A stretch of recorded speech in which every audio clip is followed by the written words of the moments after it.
Good morning, Jordan Valley. Morning. Thanks so much for joining us for the very first Vitals of March. The new time change is coming, folks. We're almost through the winter. As you can tell, we have Jessica Wilson with the Quality and Payer Programs team here to discuss a little bit with us about closing some care gaps for March. Yes.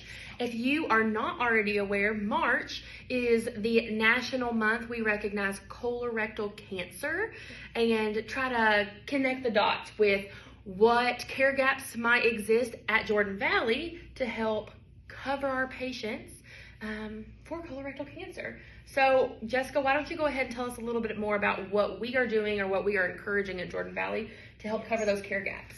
All right, so we are encouraging to, make sure, look on the left side of the screen on your Epic gaps, see if they do need a screener. There are two options. You can do a colonoscopy referral, which is very important to ask if anybody has a first relative who has had polyps, because if they do need to get that colonoscopy.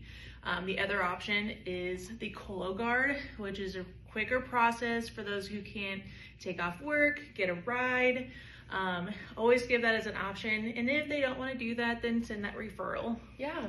So we've heard some feedback that says, well, what do I do if the left side of my care gap screen isn't as up to date as it should be? Yeah. What do I do in that case scenario if I'm a clinician? You see that care gap and you tell that patient, hey, I see that, our system thinks that you are due for that care gap. When was your last colo screening, or did you do a Cologuard?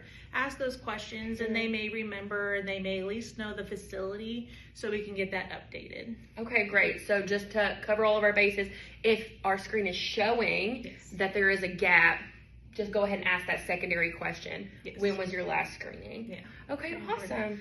Is there anything else you'd like to share about care gaps for colorectal cancer? Something very important. We're going to have an integration with Exact Science. You probably have seen them around.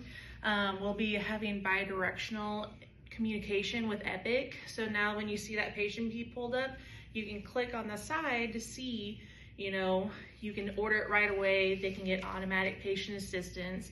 So it takes all that work out for you, and then just click a button. So we're trying to automate it a little bit to make it easier for our providers. Yeah. Until then, getting that practice to start looking and asking and getting those, referrals out, the Cologuards out. If you need to ask me, come find me or email me. On the bottom is all the information. Sure.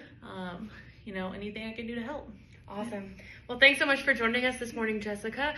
And thank you so much for joining us for the first Vitals of March. If you have any questions, as Jessica said, please feel free to reach out. Read the additional information that we're linking over here for you to learn more. And as always, take care, everyone. Bye. Bye.